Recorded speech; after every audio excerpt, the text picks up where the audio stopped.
Hello, NFT land. I'm Creatorius Rex, and I'm here once again with Skot Leach. And we're here to talk about Twin this week in NFT news. Scott, how are you doing? I'm doing great. How about you? I'm doing really good. We'll call this Yeah, the Thanksgiving edition that's right. uh, of the Twin. So we have some ideas coming up, or we have some topics coming up from the news.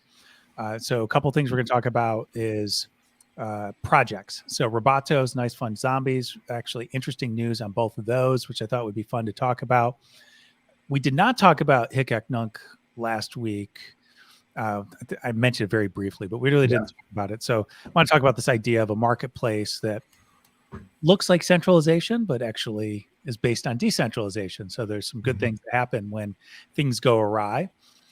And then we thought we would actually take a little time to talk about a different kind of marketplace, and that is Rally's NFT marketplace. So a lot of people are familiar with OpenSea. They're familiar with maybe Soul Art and a few of the others, Hic Et Nunc. But Rally also has one. And so Scott is an expert on that.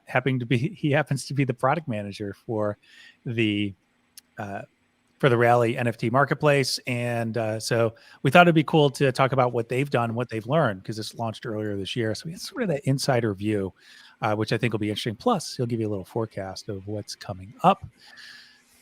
And maybe we'll get to some of the influencer controversy. I don't know if we want to talk about that or not, but if we have time, we'll talk about it. It's sort of interesting to watch. I won't say it's fun, but it's noticeable when the kumbaya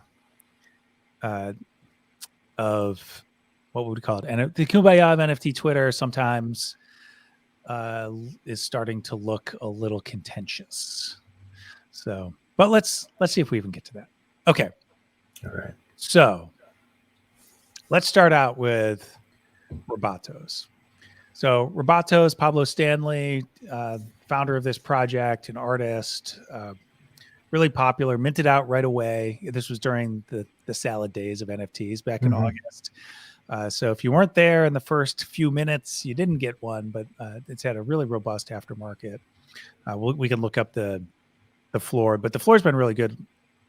It languished actually for 6-8 weeks. Sort of above mint price, but not much. They were looking pretty inexpensive. Anybody who bought in secondary right after the launch was underwater for a long time, but it's done really well since then. And a few things that they've done. So let's talk about what they've done right. So right after the mint, I think it was within a few days, certainly within a week, they provided a page on the website where you could go and get an SVG, a PNG, just the head of the Roboto you could use for your PFP. So they provided all these things where you go there and you just get that for your Roboto, right? So that was really cool. Since then, they've done some things where they add things to a workshop, and you can go in and you can, add a suit to it. They have people dress up for the Timepieces event. So that's been really cool. We're also seeing some early aspects of a game that looks kind of like Missile Command. Sort of Robotos have to unite to protect what looks like it's going to be a sandbox-like metaverse. So we'll see if they get there or if they decide to replicate that type of interaction in someone else's metaverse. And they were very active at NFT NYC. So they had an event there. Stanley was involved in a lot of things. They're one of the projects that had a big billboard run. I think they had 19 different ads that showed up in the Times Square billboards.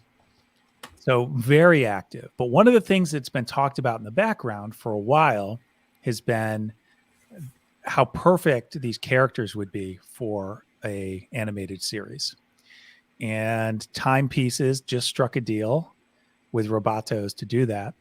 So there's not a lot of details on what's going to happen, but this looks like it might be the first NFT project to become an animated series.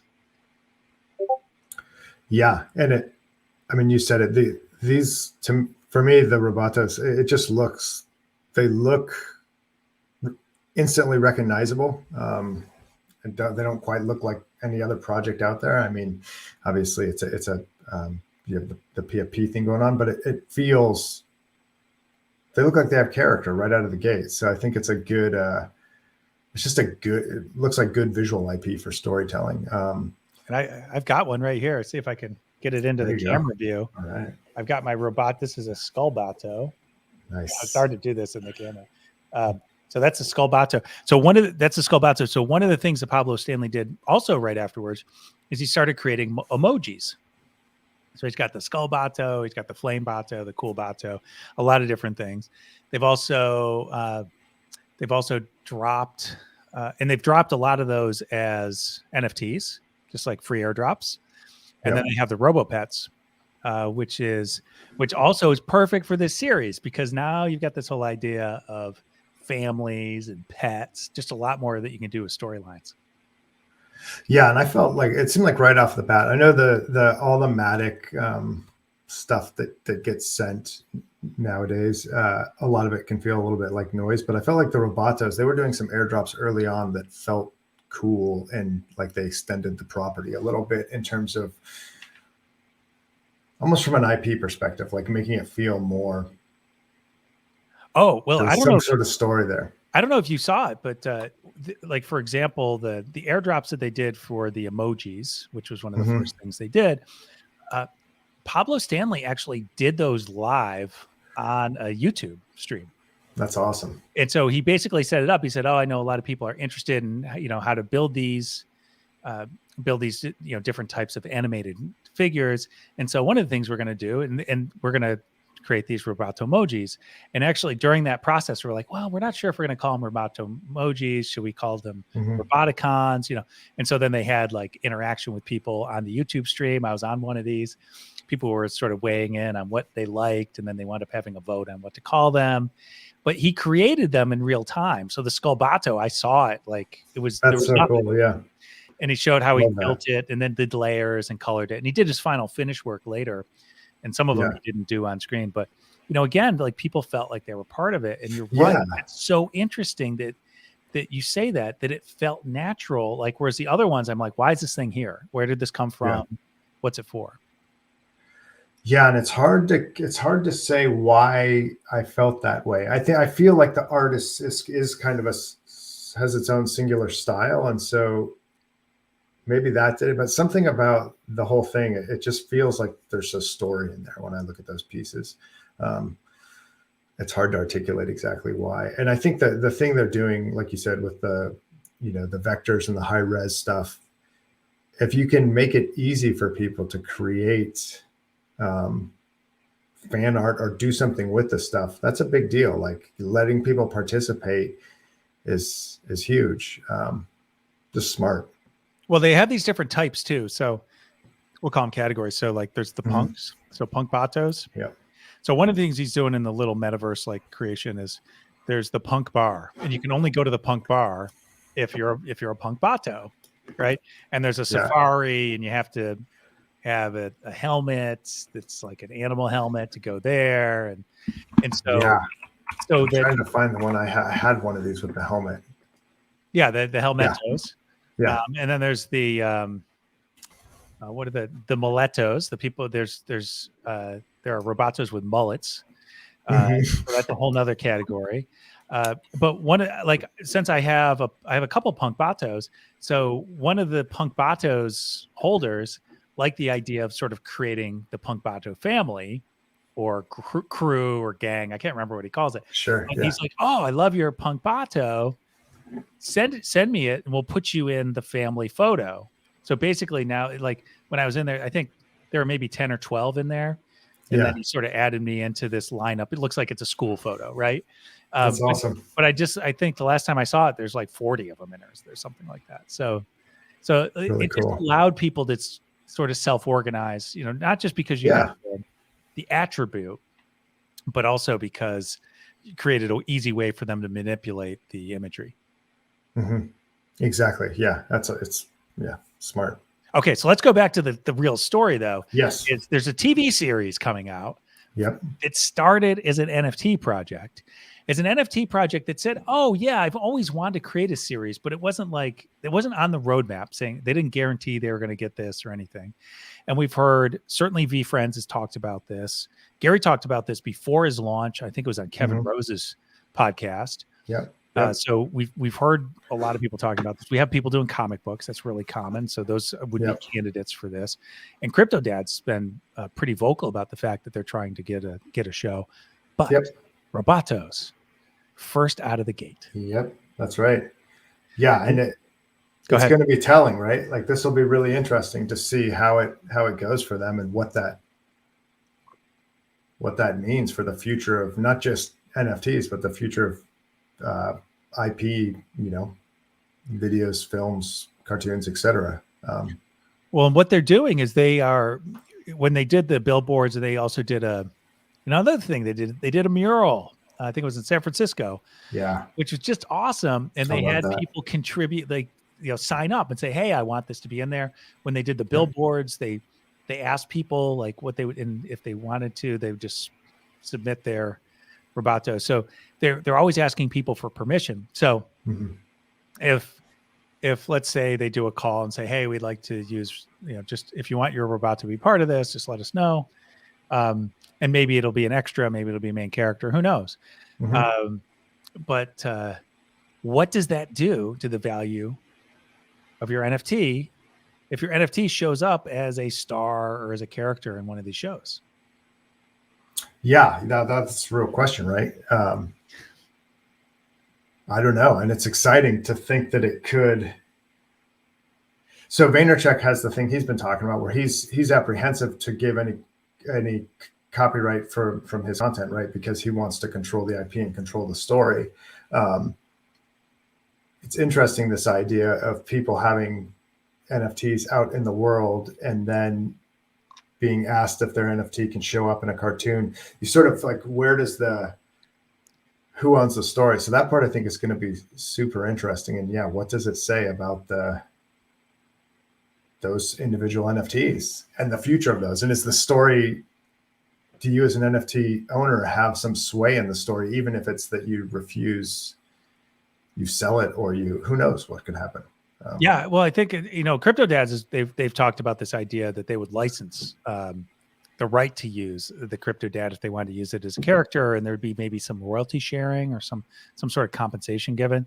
I don't think Robotos has said anything like that, and I don't think they would even have to, because I think people would just be so thrilled to be part of it because it's that kind of community. But there's a difference between VeeFriends and Robotos, and so let me just point this out or see if I can break it down. So there's 268 different VeeFriends, which are then replicated over and over, and there's 10,000 some odd total in the collection. There are 10,000, or maybe it might be 9,999, but we'll call it 10,000 Robotos. So first of all, there's an abundance of variety in Robotos. If someone said, "No, I don't want you to use this," you can find something that's something else they could use. The other thing about VeeFriends is Gary assigned an important attribute to every one of them. True. Which is this idea of what it's called. Was it Tremendous Tiger, Prudent Polar Bear? Yeah. Yep. Lit Lamb, all those things. And so that also narrows it a little bit. Plus, you have multiple people who are owning the Lit Lamb, right? Yes. So if you want to use that, like, who has rights to that? And so it makes more sense for Gary to have rights to it. If someone else had rights to it, you could be using version 1, but or rare 1 with the bubblegum background, but then one of the other holders could do something completely different and like put it in their own animated series and have a different personality and all these other things. Yeah. Robotos feels cool because it feels like, they're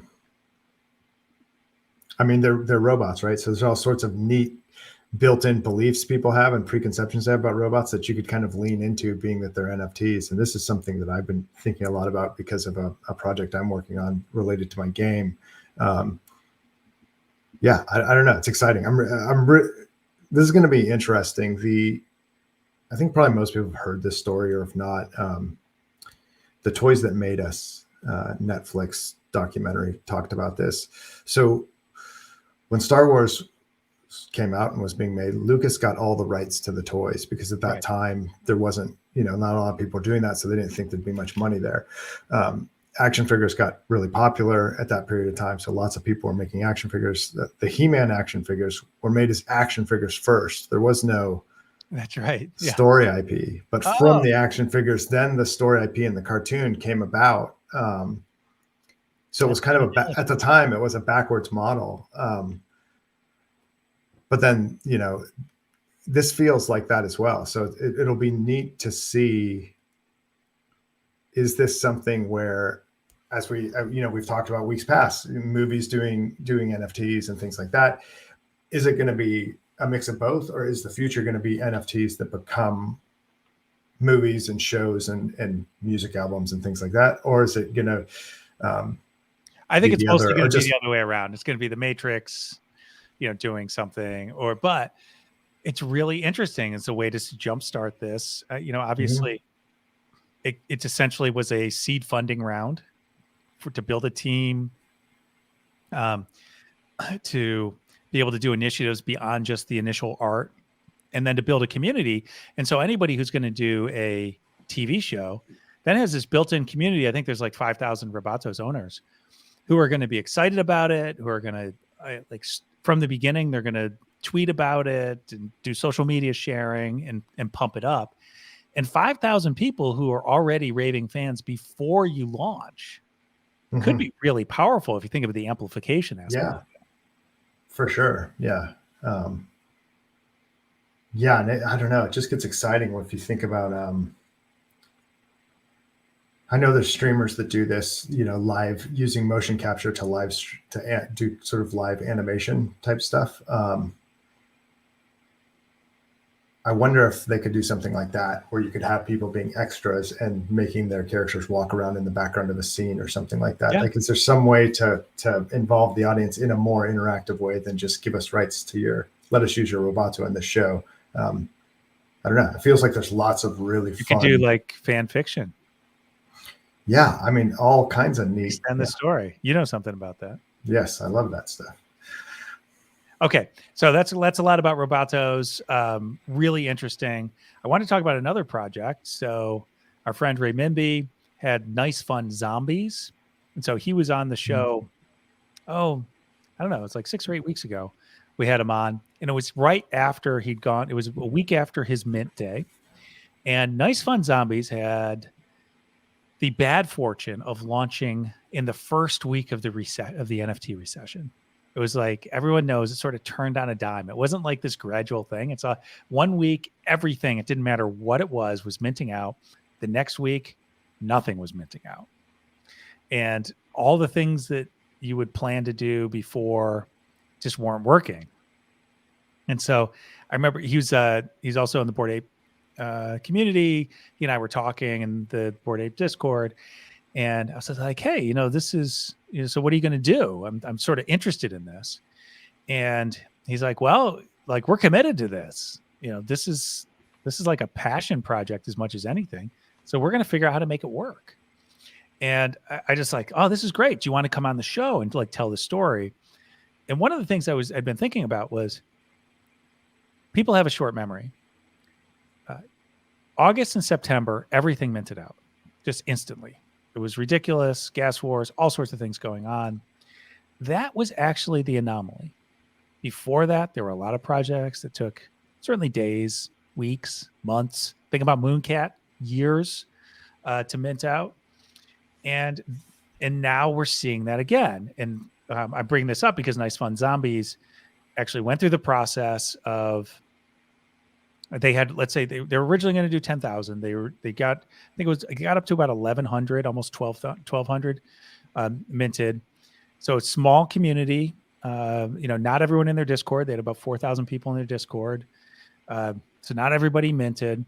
And then, once people saw other people weren't minting, it just stopped, right? Because people were like, I don't want to be stuck with another abandoned project. But one of the things they did is they stuck with it. They started doing the development because it's a game. It's based on game theory, and like, you have these zombies and zombies go to places. He really talks about it in great detail. So you're going to have to choose whether you want to go to the casino, the school, or there's one other location to start. And based on that, you get a new attribute for your zombie. And then those zombies have different experiences going forward in the project, and that leads to other things. So all very cool mechanics. So they started building that out. And he just started just talking to every influencer. He flew from Singapore to NFT NYC just to meet with new people, anything he could do. And then what he did is the floor price was well below the mint price, which was 0.06. The team decided to open up the mint again, brought it down to 0.02, cut it off, I think, at 4,500. So they reduced it from 10,000 to 4,500. They brought the price down. They gave everyone who already had minted 2 additional NFTs to sort of make up for it. So as if they paid. And then they put it out, and it just took a few hours. It's like they put it out for a couple hours. People hadn't seen the notification yet. They started buying. And then all of a sudden, 30 minutes, 2,000 of them were gone. The last 2,000 were gone. So I just bring this up because I think it's really interesting that we have this. We were talking about Punk Comics, another example of something that took, I think, months to ultimately mint out. And this idea that you can't just look at the mint and how successful the mint is that day to figure out whether these things are going to succeed. Yeah, absolutely. I mean, we're in such a weird time, right? Something happens a couple times and it seems like the norm because of how quick everything's going. But yeah, I think you're right. I remember, even we talked about this before, even Vaynerchuk's Dutch auction thing took several days to mint out, or for those to all get bought up. They were pre-minted, but for those to all get purchased took several days. A bunch of projects were like that early on. And then it was hard to even find the project. At least that was my experience at the time. I was like, where do I go to find this stuff? So I was still just trying to find something was fun. But even then, it took a while for them to mint out. And it was I was shocked. I forget the first project I was on where it minted almost instantly. And it's like, what the heck just happened? Yeah. Well, I remember the gas prices are astronomical and everything's, Exactly. Well, I remember that. Like Junkyard Dogs, they minted out in like a minute, something like that. And like, you could tell right away that if you really needed to be minting off the contract directly, I think, in order to actually get in that mint. And then there's some of the others like Crypto Dads I missed out on, but I bought immediately in secondary. Both of those I bought in secondary immediately. But I think that's the anomaly. I think that's the thing, is that what we're going to see going forward is anybody who's got this idea that this is a multi-year project and it's utility laden. It's not just like art. Sure, if it mints out, that could be a sign that it's like really popular. But if it doesn't mint out, it doesn't mean that they can't build a community over time. Exactly. I think that's just it. People were looking at it where if it minted out, it meant that there was something there. And if it didn't, it meant the project was done, which is ridiculous to dismiss something like that. But that was just sort of what was happening at that time. And by that time, I mean, up until this point, very recently. So yeah, I think it's a kind of good opportunity for projects to just stick to their guns and stick to the purpose and the mission that they were on in the first place. If you're all about a cash grab, then okay, maybe you swing and you miss. But if you really are passionate about the project, I think that stuff will come out. A lot of these ones that were just people trying to hop on and make some money, those are going to be hard for them to sustain themselves. Whereas the projects that the team was passionate and trying to do something, I think that's going to come out eventually, and folks are going to recognize that. I think that makes sense. And the other thing too, which I think is really interesting, is there's this one thing: if you don't have all of the mint out funding up front, do you have enough to sustain the project? So that's a potential. And that's real. Yeah. Yes, absolutely. And then even after you do, if you don't, like, let's say it's at a too low a price or something like that, then you have to live off secondary, which is a much smaller percentage, obviously, of what so it's a little bit harder to live off of that, but it does really align your incentives with the community. So if you're living off of secondary, what that means is you need to add value to the project every week in order to keep that floor price up, to keep the average price up, to have it growing over time. Yep. And as that happens, there'll be more secondary transactions at higher levels. You'll be able to take that in, and that'll be one of the ways you can sustain the project. Yeah. Yeah. Okay. I think it. Yeah. All right. So I think we probably that's a fantastic story though. Yeah, I'm really happy for it. Shout out to Ray Mimby if you're watching. Yeah. Nice job. Nice fun zombies. Yeah. Everyone should check it out. It's actually it's pretty inexpensive in secondary too. And those guys are just going full bore ahead. So yeah, I definitely recommend people check it out. Okay. So last thing before we get on to the Rally NFT platform, I did just want to spend just a moment talking about Hic Et Nunc. People know it as Hen on Tezos. It launched in March, I think, of this year. Really became popular quickly. In fact, I think in April they had more users than OpenSea. It might have been late April, early May. It was like for a brief moment in time, and then OpenSea just became a juggernaut. But they had a significant amount of users on it. It was one guy who created the entire thing, and it's funny. I saw a tweet the other day. It's like, I hope that the two people working at OpenSea get a chance to take a break soon. Right? Someone tweeted that. I thought it was so funny. Slap. But Hen was like one guy, and he had kind of a contentious relationship. And just so people aren't familiar with Hen, a lot of really prominent artists favored Hen. And they favored it for a lot of different reasons. One, it's very art specific. It's not just like, hey, here's like your marketplace, buy this stuff, right? It didn't have a lot of those fancy ways to display things. It was a little harder to use.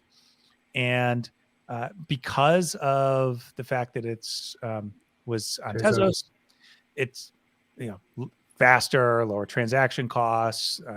Obviously, there's that perception that it's lower impact on the cheaper to mint for a lot of artists. That was a big thing really I talked to. Yeah. Yeah. An artist who had been waiting for their, on waiting lists for every, whether it was trying to get on Foundation or Nifty Gateway or wherever else, were fed up with that process. Yeah. And this allowed them to do that without spending, $1,000 to mint a giant collection or something. So exactly. Okay. So the single developer, obviously, he had some contentious relationship with some of the people who would ask for features. He didn't appreciate their input sometimes. And he terminated the project a little over a week ago. And so this is what happens when you have a marketplace on the blockchain and all the artists on the blockchain. When the centralized node shuts down, what happens? Well, no one loses anything. So that's the really interesting thing. And then people in the community, they picked up from GitHub. He had a repo there, something. Essentially what they had is they had like marketplace functionality and a view, right? And so you art and you could trade art. But everything was stored on the blockchain or an IPFS. And so somebody basically just grabbed one of his GitHub files, recreated it. I think it was in a day, but we'll say over the weekend. Right? It might have been 2 days before and they had hicetnunc.art. And so they had the new domain. They put it up. It was available. It was like nothing had happened. Yeah, it's awesome. I mean, you can't. That doesn't happen in Web 2, right? Like you create a competitive site and maybe you can grab some of that market, but just starting, it's really, really cool. And a bunch of people moved over to Object, which is one of the competitors, in that period of time. But like so many of the folks were just like, oh, well, it's like by the time they noticed that it was gone, there was a replacement there. And the developer just had enough. Okay, fine. I mean, that happens. But it looks like centralization, but it really is not centralization. So like a lot of people are worried about OpenSea, right? OpenSea goes down, Coinbase Marketplace, We have Rarible, right? You can like find your stuff, like the same stuff in your wallet and OpenSea. You can find in Rarible usually. Yep. So there's lots of places to scoop this up. Plus, there's a ton of new competitors in the marketplace space, which are coming in, and they're planning on cross-chain support and all these other things. So, as long as the metadata and the contract is on the blockchain, and there's some consistent way to get the images, whether that's on the blockchain or it's something, a decentralized storage like IPFS, it seems like a pretty good outcome. It's like we tested the system and it responded favorably. Yeah. I mean, it really does become like, for me, the analog, or the analog, the analogy of an actual physical brick and mortar store. Like, I sell my product at that store. If that store goes out of business, I can still, there are plenty of other stores where my product can sit on that shelf. Right. Yeah. As I talk to people that want to learn about this stuff, trying to educate them on those sorts of things, that the NFT is something that you hold on your own, whether you create it or whether you own it, and no one can, that can't be taken away from you because the place where you bought it disappeared. Assuming all the stuff that we just talked about. Although we are seeing custodial wallets for NFTs. Yes. So asterisks by what I just said, but for the most part. Well, and I think that's great. I mean, like the market will decide what people want. Exactly. And I guarantee you there's some people who want a custodial wallet. Now, I'll bring up just one other thing. So I don't want to pick on Vivi, but it's just one example. That is centralized, right? Nifty Gateway is too, isn't it? So it's like you're on that platform, Top Shot, right? So that's something you can't, like, sure, it's an NFT, but if that company just went bankrupt and no one was going to take over the server infrastructure, that was going to replicate the blockchain that they've created, I think you're out of luck. Now, they have a financial incentive to maintain the business, but there's a lot of businesses that have financial incentive to maintain themselves and still go out of business. Yeah, for sure. Yeah, I think the ability to bridge out is going to be important, and Nifty Gateway offers that. I bought something from there, and I bridged it out way back in March. Yes, you can bridge it out. That's right. Yeah, and then you can put it anywhere, right? Yeah. So you can go to you can even go to OpenSea and see all those Nifty Gateway collections, and although I think they treat them differently now. OpenSea just did a thing with collections where it seems like they're sorting differently than they used to. Anyway. Okay. I don't know. Yeah, but so I think that's going to be a thing with the sidechain, is making sure, and the custodial stuff, is it needs to your point, the market will determine what they want, but at the same time, I think there's flexibility if you offer the ability to bridge out, so you can sort of dip into this side chain, and then if you want to pull something away from it, you can, but you don't have to. There might be incentive to keep it there. Yeah, absolutely. I think that makes sense. And talking about sidechain, maybe that would be a good segue to talk about Rally IO and its NFT marketplace. So maybe start with telling people what Rally is, because I'm not sure everyone's familiar with that. Yeah, so Rally IO, Rally is a coin on the Ethereum network. What makes it unique is Rally has an application process through which creators, artists, streamers, music makers of all sorts can apply to get a social token. So there's something called a token bonding curve that links that coin to the Rally token. But for all intents and purposes, the creator's token is their own, with its own price that fluctuates based on, just like a real coin, based on how many people are holding it, selling it, buying it, so on. Those coins can then be used to mint NFTs on Rally's NFT marketplace / minting platform. And I've been at Rally for a while, working on lots of different stuff, but most recently I've been doing a lot of work on the NFT platform. And now I'm the product manager on that. So that's where it's at. it's live right now. Creators can go on and mint NFTs, and collectors can go on and purchase NFTs and or sell NFTs. So it's got the OpenSea marketplace stuff that you can do.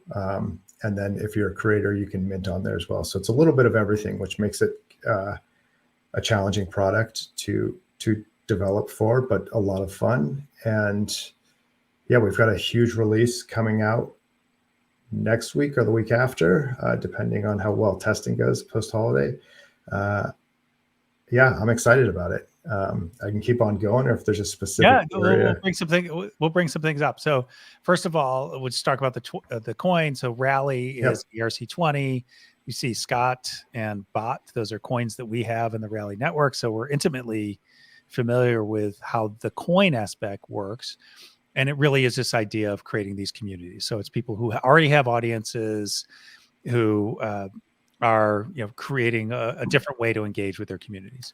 And so one of the ways that then, in addition to the coin, is these NFTs, which, when did that launch? Was that May, June? Yeah, the first iteration. Yeah. In kind of the heat of everything. But more recently, lots of major changes over the last month or so. And then again, another big change coming next month. So for a while we had it up, but we were doing it was almost like more like a Nifty Gateway type approach, where we were talking to creators and launching their NFTs in batches. Now creators can go on and just submit and launch when they want to, depending on what sort of minting or listing options they want to. Got it. And these, it's like, we're going to show it, but these live on the side chain. Yep. Eventually maybe be able to bridge out to Ethereum blockchain, correct? Yeah, that's something that we want to get to, and we know that is important to people. So like you said, Rally is an ERC20, so you can use that on any, get it on Uniswap or Balance, however you do that stuff. The creator coins are on the Rally sidechain, so you can bridge Rally in and out of the sidechain. So there's a little bit of there's lots of flexibility, I guess, in terms of coins and being able to move in and out of coins. But NFTs right now exist only on the sidechain, but in the future, that's something that we want to get to, is the ability to bridge those out. The benefits of the sidechain is it's a lot of stuff we've talked about before. So no fees. Yeah, that's the biggest one. It's zero fees. It's not just zero fees. Low fees. And it's fast. It's fast. We're looking at trying to, so Rally's goal around creator coins and around NFTs is really to help introduce people to blockchain, and not just creators, but also their fans and users. So it's a little more user-friendly than, say, trying to set up a MetaMask account and figuring out how to get ETH in there, and figuring out how to use OpenSea and researching NFTs. This tends to be more creators bringing their audiences along and introducing them to their coin and their NFTs. And with that in mind, there's a really big focus on utility. So enabling creators to make NFTs that can do things outside of just be bought and sold. Right. So for example, right now, there's the ability to use those to gate access to Discord channels and Discord roles and that kind of thing. So trying to add more and more utility to these NFTs, just to get creators doing unique stuff and seeing what comes out of it. Yeah, and I think that's really interesting as well, because it's really well conceived. In terms of just the idea that it starts with utility. And it's really about these communities that already exist, and they're basically creating a new mechanic for people to be able to engage and interact and to get new value out of it. There's already a Discord bot, which will do the gating for you, either by coins or NFTs. So there's a lot of interesting things that come with it. Maybe we should take a look at it. Sure. So the current iteration, they've got some different things. I think we're on the creators page now, it looks like. Mm-hmm. And you'll see the most famous artist, Matty Mo's got something up there that he's pushing right now, which is a really high quality recreation of the urinal. And Ellie Straza, who is a big Twitch streamer, she does a lot of things around contests and in the gaming space. You've got Livy B there. You've got Big Cat Rescue. A lot of people are familiar with that organization. And so we just have a lot of these different folks here. Oh, here's an interesting one too. Like Gary Henderson is interesting because so he has this NFT on the Rally sidechain. But what he did is there's a subset of them on the Rally sidechain. I think there are just 100 of them. And those gave rights. It was almost like a whitelist to actually buy an Ethereum version of this. And so I thought that was a really interesting hybrid. Yeah. He said, hey, it should be on the Ethereum blockchain because of what we're trying to do long term. But we have this community that's already here. So here's a way we can put these two things together. Yeah, I'm a really big fan of this approach because the sidechain gets you lots of stuff that we talked about. You can use it almost, or even as mint passes is another thing that I've been thinking about. And then if you need a mainnet project for whatever reason, you can still move between them without necessarily having the need to bridge out or something like that. Not, again, that's something we're looking at in the future, but each thing has its benefit, right? There are pros to the sidechain. So yeah. So and the reason I'm looking away because I'm looking at this, I'm scrolling through this, and this is the creators, and then we've got the drops, and these are upcoming activities. Sort of click into one of them. So Girly makes that's from Chewy, and that's going to start in a day and a half. Essentially, it's like a Black Friday activity, which is cool. So they can buy with a Choose coin, which I guess is just $1 to start. That's a buy it now. So you can run auctions. You can actually just have a list price where people can get it. And so we're seeing one of ones, we're seeing one of many. And then you've done a lot personally on this because I guess you were the guinea pig initially with your Able Black activities, but then you've done some other things with a new community, NFT Mystics. Why don't you walk through how those work? Sure. So what I wanted to do, one, just learning about NFTs and how people might use them or what the appetite was. So I created a bunch based on my game Able Black, but then I wanted to explore the idea of NFTs specifically and collecting and trading. When I got into doing that stuff, a lot of how I learned was working with or sharing information with another person, Matthew McAllister. He and I were bouncing information about projects, and we found that enabled us to get in on a lot more NFT projects, right? So I thought it'd be neat to have a small Discord community focused on that, not thousands of people, but really just dozens at most, where you could share what you're finding, what you're buying, why, the projects that you want to support. So I created NFT Mystics Discord server, and then created 20 NFTs that gave you access to that server. But what I wanted to do was, if you bought one of those original 20, as soon as they were all minted, I was going to mint another 20, and I was going to split the royalty on the second 20 between all the first 20 owners. Right.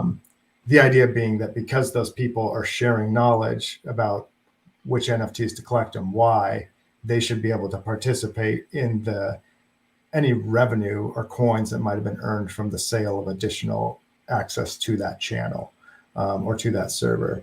The fact that I could even do that is awesome. That would be really hard. I mean, well, the mechanic there is like, it was very important for you not just to have the NFT capability, but also the coins. Absolutely. Yeah. So this really was something unique to Rally. It allowed me to do it because I had my own coins. I had my own NFTs.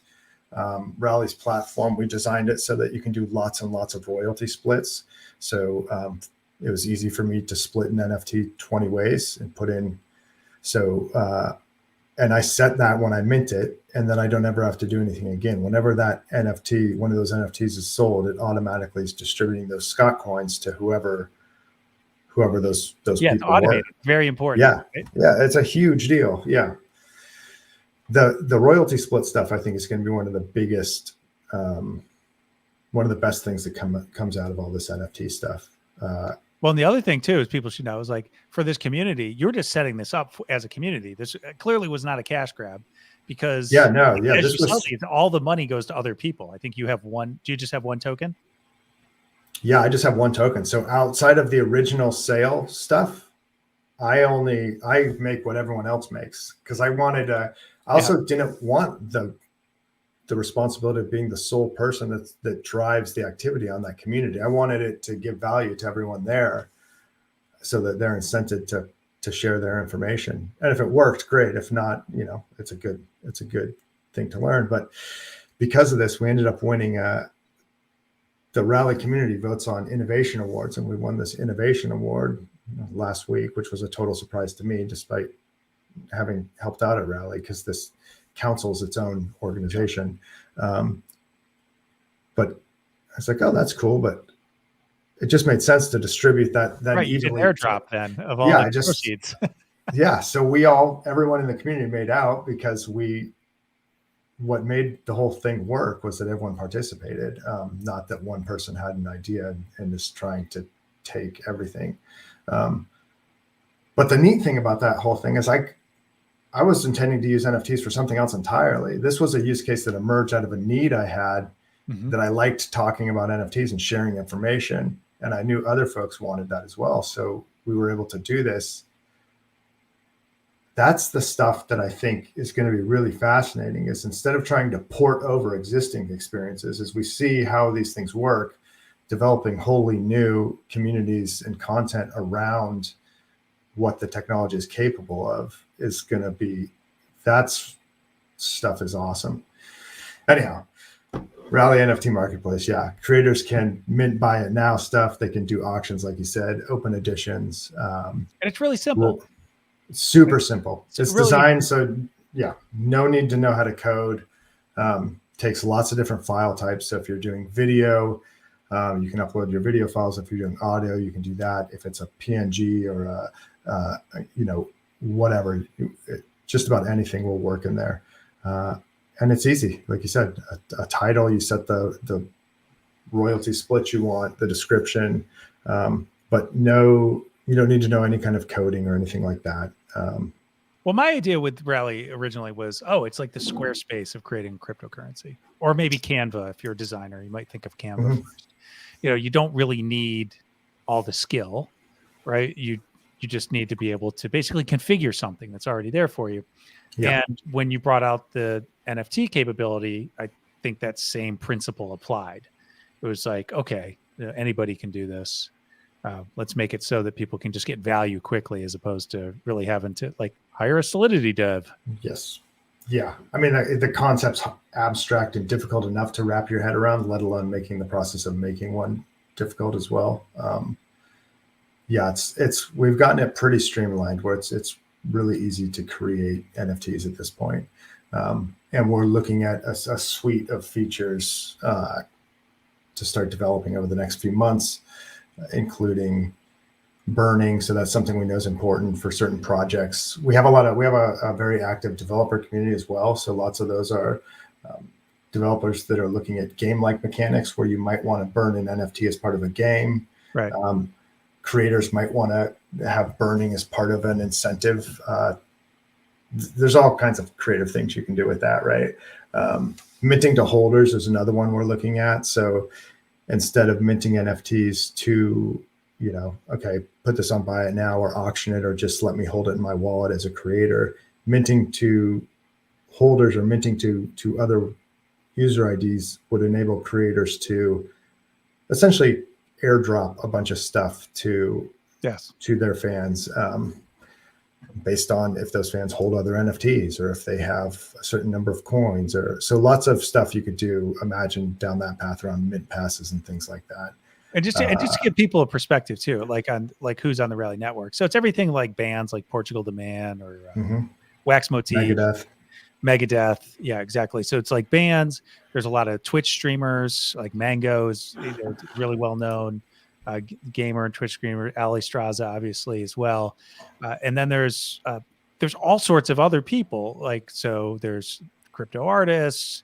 There are people who are more on the business side who, have more like clients, published in Forbes. Like Botcoin is one that we have a big community around AI.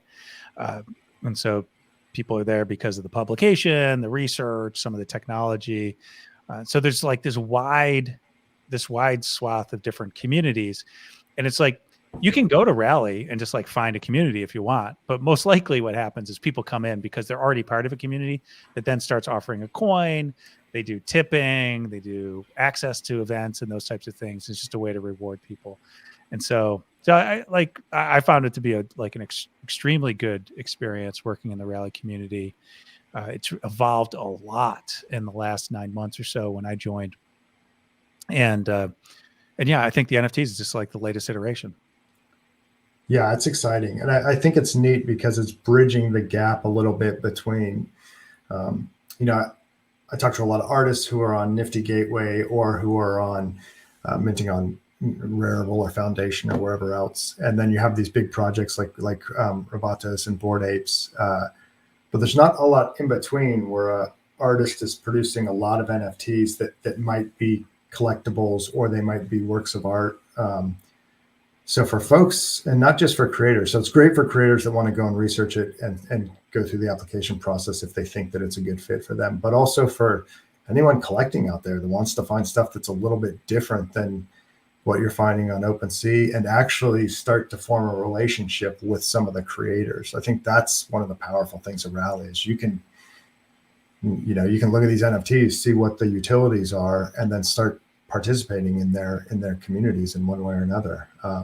That's right. Well, Wax Motif has one where you can hang out with them backstage at a concert. Mm-hmm. So there's like more things like that. So I think it's amazing. Obviously not financial advice, but really just bringing this up, not to pump Rally. Sort of, we like it, but we also spend a good deal of our time. In fact, I spend most of my time in the Ethereum blockchain or some of the others. But Rally is just one of those different types of implementations I think is useful for people to know about, that it's out there, and it's really good for a certain number of applications. Yeah, and the other neat thing I'm observing with it is the community of creators are they're pretty tight knit and they communicate a lot with one another. The developers in the community are involved actively, so there's a lot of participation amongst the creators there, which is, I don't know specifically what that means for the future, but I think we're going to see lots of interesting collaboration and creators riffing off one another, and that magic that happens when people are discovering a new thing at the same time and ideating together and whatnot. Well, yeah, it's also because most of these creators, like, I don't think any of them really consider the other creators as their competitors. Like, I think not at all NFT right projects are like, oh, geez, we're kind of doing the same thing. We're competitors, so they don't collaborate. But all these people have their own audiences, right? So they're not really fighting for that. It's really much more of a creating a better experience for those audiences, whether it be through the coins or through the NFTs. Yep, exactly. Okay, what's the call to action? What should people do to check it out? Head to Rally.io. You can get a Rally account for free and start looking around. NFT.rally.io is where you can browse the NFTs and see what's there. Check it out. If you if you find me on there or a bot, you can jump to one of our Discords and you can see what's what. Absolutely. And I'll reach out. I'll say that if anyone signs up and if you just go to Bot or Skot, we'll have links to the Discord communities there. If you go in there and you just say you came in through the Niftoria show, I'll definitely send you some coins, and I'll even send you some coins in Skot's Discord as well, because I hold Skot. Right. And I actually hold, I think I might be the only one to hold 2 NFT Mystics tokens. At some point we're going to That's right. Yeah. What are there, 40 people in there, but there's 39 because I have 2. Yeah, I think there's a couple people that got it, I think, to support just the project but they're not active on the Discord. But for the most part, it's a pretty most people that got the NFT are in there doing stuff. It's cool. Absolutely. Well, in any event, so people do that. I'll probably support that in the Niftorian community too. So my call to action for everybody is, actually, we're doing our big announcement next week about the Niftorian NFT project. That is an Ethereum blockchain project, although we're going to do some early access activity on Rally in their NFT marketplace. So look for that. If you're in Rally and you want to look at that, just let me know, or actually just look for it. Just go and you need to join our Discord. We'll have all the information in there. So go to bit.ly/Niftorian, That's capital N for Niftori. And I think Bitly works. It needs everything to be correct. -NFT. So if you go there, let me know that you're interested in the rally thing. You can just hit me up. I'm Creator's Rex there. So definitely do that. We have a big announcement coming up. We have an NFT artist accelerator. I don't even know, Scott, if we talked about that much, but we'll talk about that maybe more next week because that's when the big announcement's coming out. And follow us on Twitter at Creator's Rex and at Skot Leach. Yes. Any parting comments, Scott? Have a good Thanksgiving, all you Americans, and enjoy the holiday if you get it. Hopefully you get it. I know I'm very thankful for this opportunity to be in this space at this point in time. It's super exciting. That's it. And if you're new, by the way, there's a few people who've been in, like a handful of people who've been in for like 2 or 3 years. Almost everybody in this market, 99% of the people in the market have been in 6 months or less. So you're still relatively early, and there's a lot of really cool stuff to be done. I think you're super early, and ask questions and reach out and talk to people. Most of the people in this space are really friendly and happy to help. All right, NFT land. Bye-bye. Until next week. Happy hunting.